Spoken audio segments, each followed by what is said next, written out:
Agenda 2040 and the Sustainable Development Goals further augment the efforts within these binding legal instruments to address violence against children.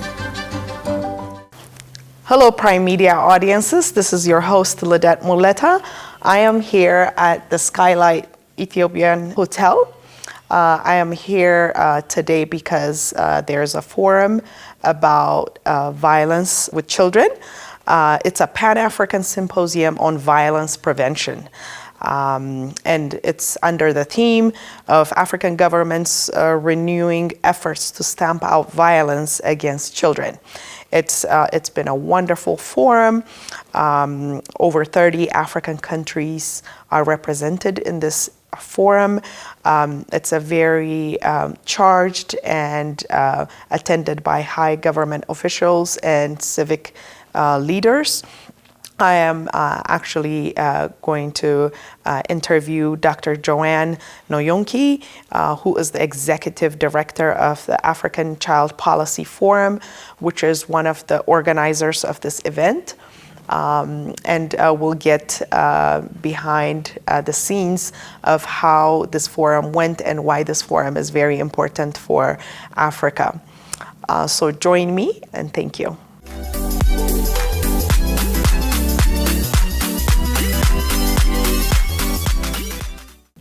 All right, so thank you, and thank you for your time.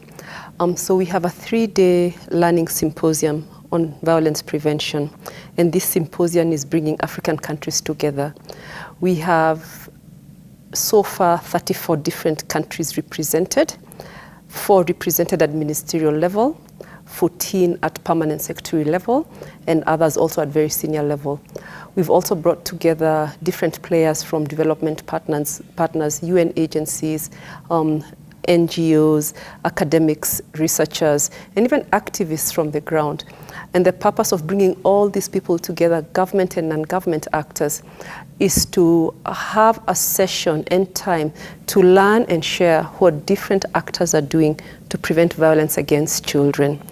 So it's about sharing knowledge, sharing experiences, sharing where we have been successful and how we succeeded, so that other countries and other actors can learn on what's working and borrow and adapt and scale it up in their countries. So it's really a moment for learning, sharing, and benefiting each other as Africans on how we can prevent violence against children. So there's 2 organizations that are hosting this learning symposium, and one is the African Child Policy Forum, a Pan-African organization that was founded here in Ethiopia, in Addis Ababa in 2003.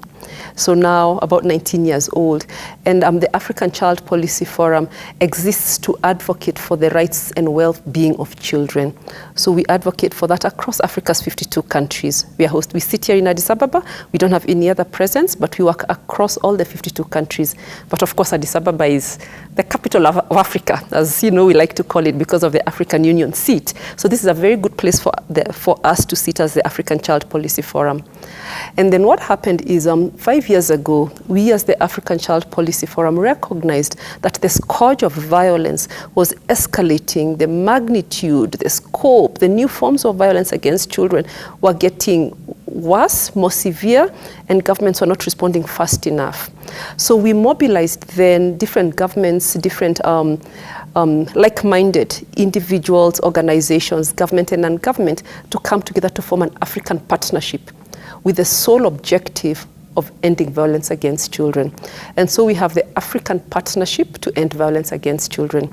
It's an entity that has existed for 5 years and really has been working about bringing actors together, accelerating the momentum, highlighting the new problems that children are facing with regards to violence and seeing how can we end it. So we have the African Child Policy Forum, which has convened 5 years ago many different actors and given birth to this African partnership that has this one objective. And so it's the 2 organizations that have convened this Pan-African Learning Symposium. The African Child Policy Forum and the partnership have had on issues of children. We have grown into an organization that is acknowledged as a shaper of thinking, a shaper of progress in issues of children's rights. We have developed the relationships, the goodwill, the collaboration and respect of governments and non-government actors alike. We have supported many governments in our 19 years of existence to really develop and shape laws and policies, put into place programs that really benefit children. So we have a strong track record. I stand on the shoulders of very successful leaders within African Child Policy Forum who have built an institution that is able to reach out to leaders, not just in Africa, but outside of Africa. And so when we as ACPF then flag an issue of concern, we have the ears of governments. We have the ears of ambassadors, of diplomatic missions here, for instance, of countries as far as Sierra Leone, you name it, Lesotho, who are all represented here, West, East, South, and North. And so it's been 19 years of hard work, but also 19 years of results, really being able to say that this is how we are contributing to children. And the reason we sit in Addis Ababa is because this is the center of the African Union, and the African Union being the one that really sets the agenda for the continent, we are able to interact and meet with different representatives to the African Union from the different African countries. We are able to also work closely with the African Union, its different commissions, its different instruments and organs to really make sure that issues of children are included on top of the agenda, whether it's peace and security, whether it's social affairs, whether it's health issues, education, whatever it is. We are very keen advocates and we try and active players in these conversations and in shaping the agenda. And so we draw on those relationships. We draw on the successes we've had to say, hey, African governments, this is what is happening. In the last 2 years, what has COVID done to children? Violence has shot up. It has, child marriage has gone up.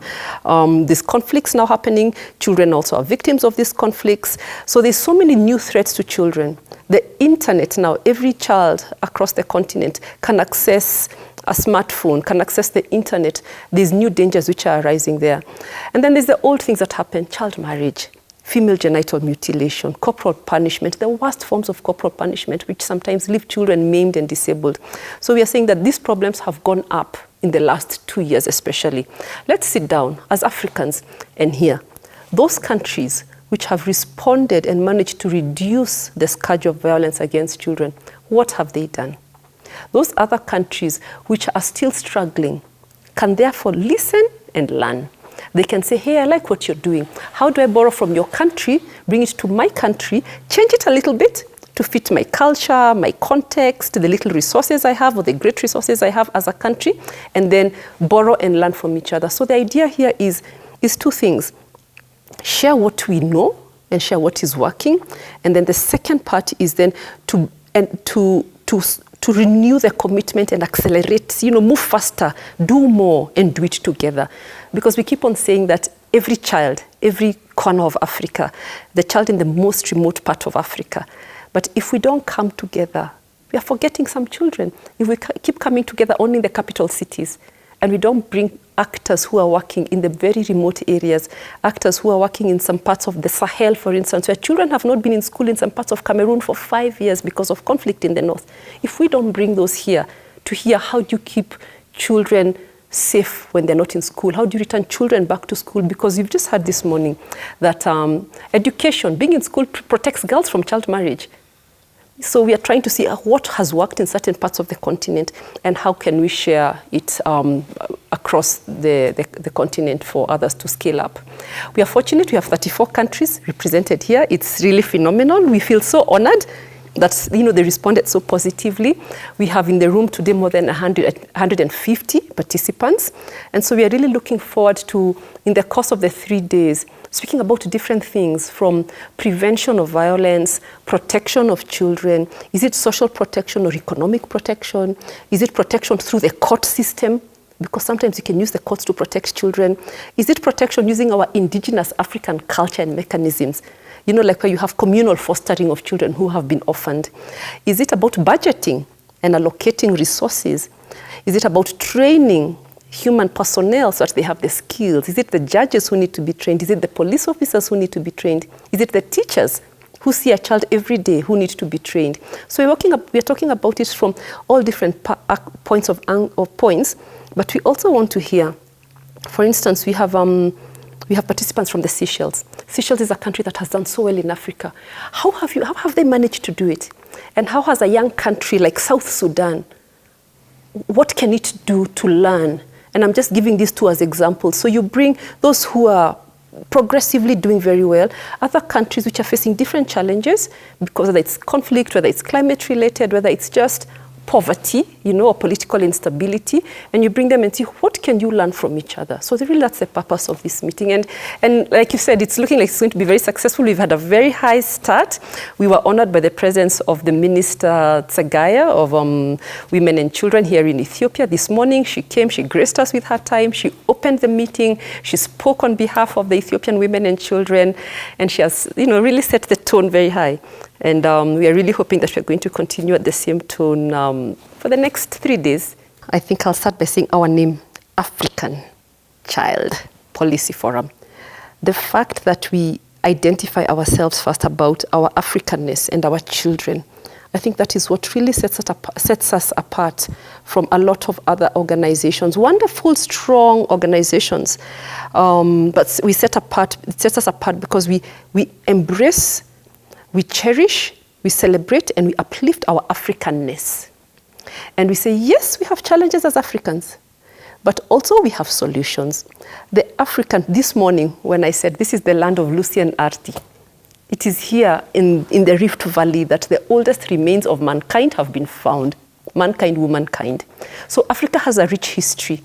What has made us survive is our Africanness. We have culture, we have values, we have our heritage, we have our indigenous knowledge systems.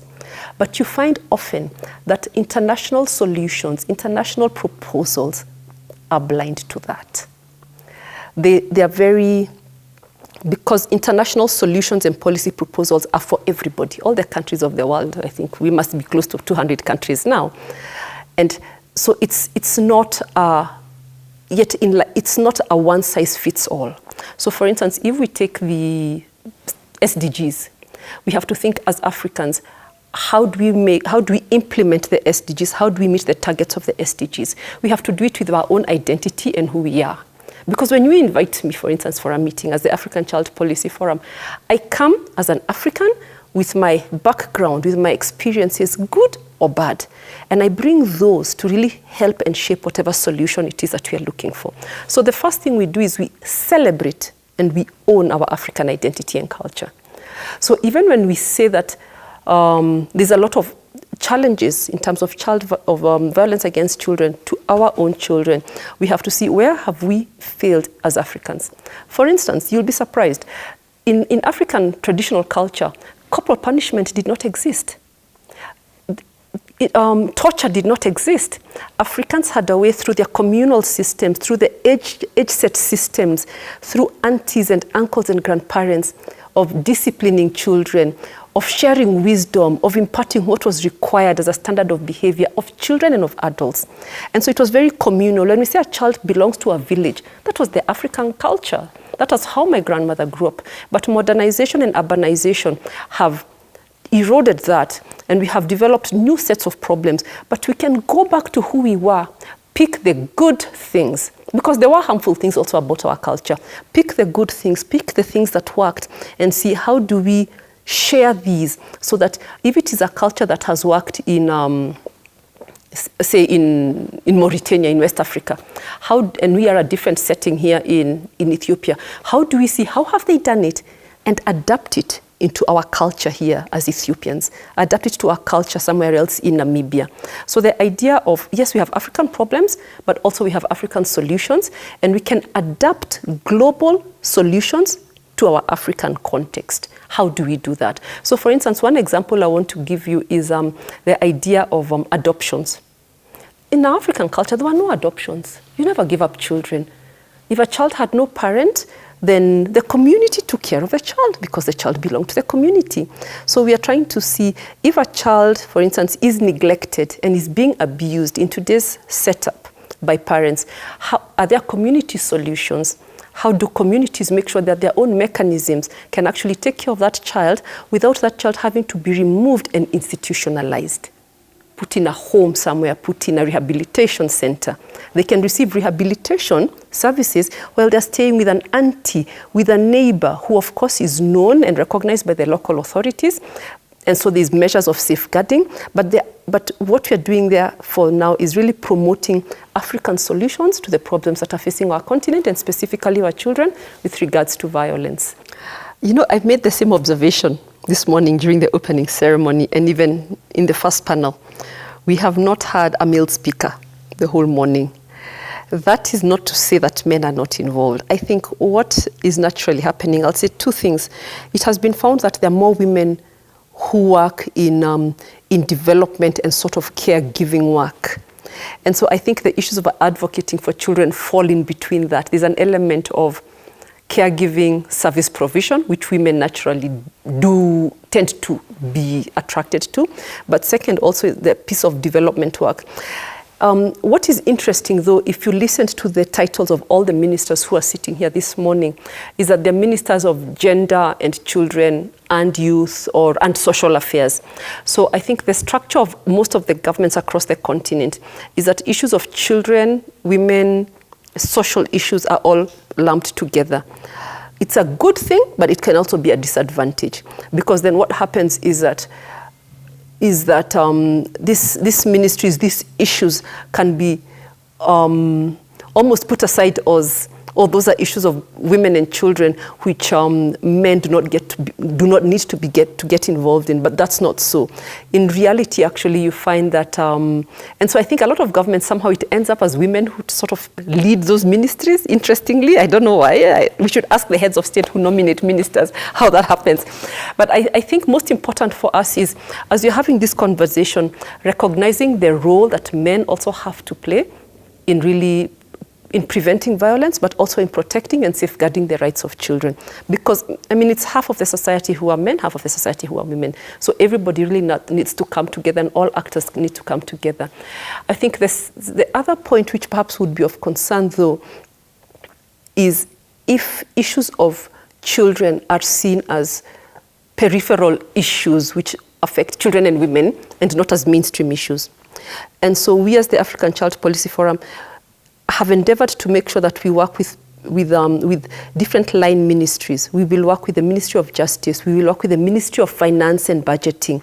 We will work with the prison authorities. We'll work with Ministry of Agriculture because of the issues of food production and food security and the nutrition of a child. So we make sure that we bring on different line ministries into the conversations because all of them affect children. And so in this meeting, for instance, you'll find the panel of ministers we had was, yes, all women, all from the line ministry of children, but we also have different actors here working on different things, issues of peace and security, issues of prosecution and justice, access to justice for children who've been victims of violence, issues of health, because the health response and the rehabilitation of children who are victims. So we're also trying to make sure that much as the line ministry looks like it's very female and very gendered, we make the conversations more broad. We include people who are deciding how does the national budget get allocated. And somehow you'll find that often the economists and the treasury and the finance ministries, again, will be men. And so we try to bring everybody together because everybody has a role to play, regardless really of gender. You had the minister from Sierra Leone really sharing the experience that they have had in the last 2 to 3 years after the head of state declared sexual violence, an emergency, a national emergency. I think what this demonstrates is, and this is something that we would want to see, and when I say this is a learning and sharing, we would like to see other governments actually seeing this is the impact when the head of state takes on this violence against children as a personal issue, sets up a task force which meets monthly under the office of the president, sets up a line ministry dedicated solely to children, and then allocates resources for that ministry. This is the learning we're talking about. And I can see you're learning already. And we want other countries to see that so that we can go back to our different countries and advocate for top political leadership to actually see that violence against children is threatening the future of our continent. We cannot be talking about the future or about sustainable development or about growth if we're not talking about the children. And I like the saying that, I have had this saying, and I don't know if I remember correctly, that we don't bequeath the future to our children. We don't give them the future. We borrow it. We borrow from them. We borrow the present from them because it belongs to the future generations. So if we can actually see that Africa development, sustainability, growth is really about our children, I don't think there'll be any head of state who will shy from really taking up the issues that really affect children. And you can see here, when you have 4 ministers in the room, you have more than, I don't know how, I mean, numerous, representatives of different diplomatic missions here in Ethiopia attending here, up to even ambassadorial level, deputy ambassadors sitting here with us, all morning and hopefully for the next 3 days. It tells you that this is an issue that is actually of interest, that governments have recognized that it needs top leadership involvement, and they can see and learn from Sierra Leone, for example, what has happened. Because when the minister reports 30% drop in 2 years of sexual violence, I mean, that's phenomenal. In 10 years, there'll be no more violence. And this is a country, Sierra Leone, which had 20 years of civil war. So they're recovering and they're coming from very, a great, setback. But look at how much they're moving, how quickly they're moving, because their head of state has taken on this personally.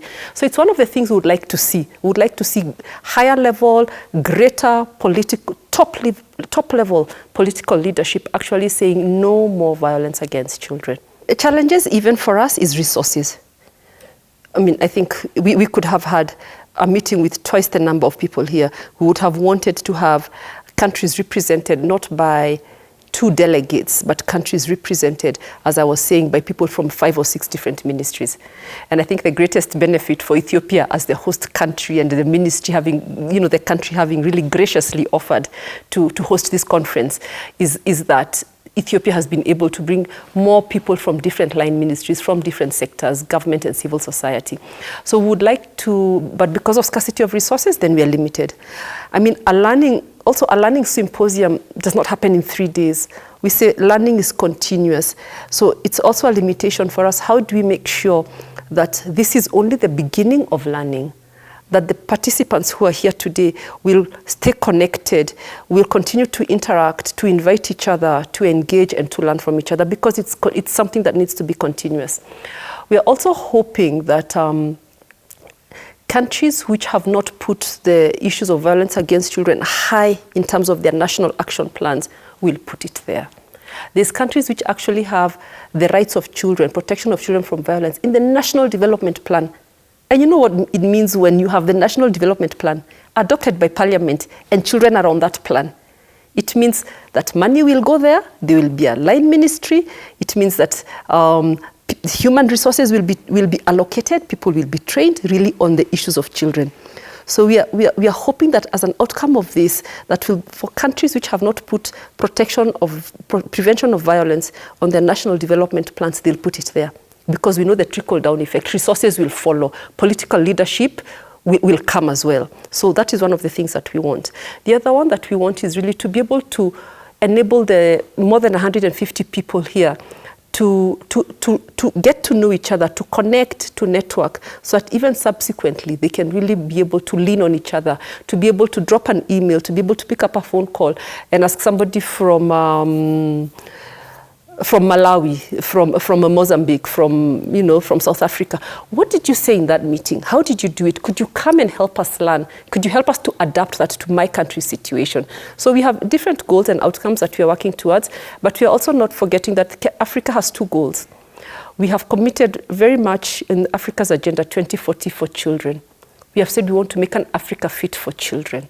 And one of those targets, to make Africa fit for children, is really that children do not face violence. So that's one goal, and that's the long-term goal we're working towards. Yes, it's Agenda 2040. 2040 looks like it's far, but it's just gonna come.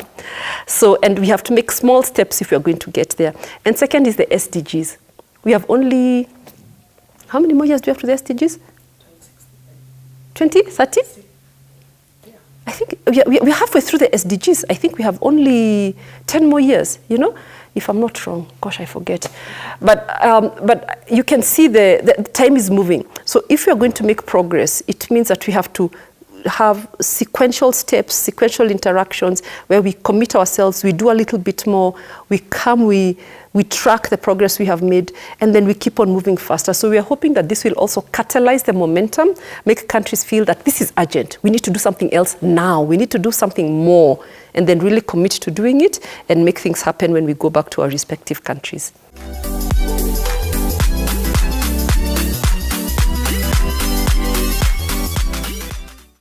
Prime Media audiences, this has been a great forum that was discussing about the protection of children, African solutions for the African problems, how it's important to have heads of state involved in campaigning in matters such as these.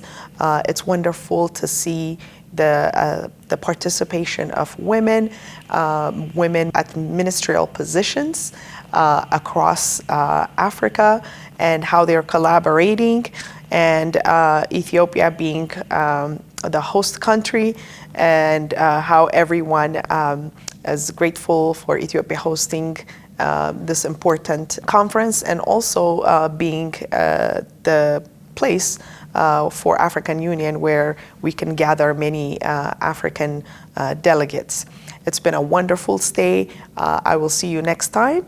Until then, have a great one.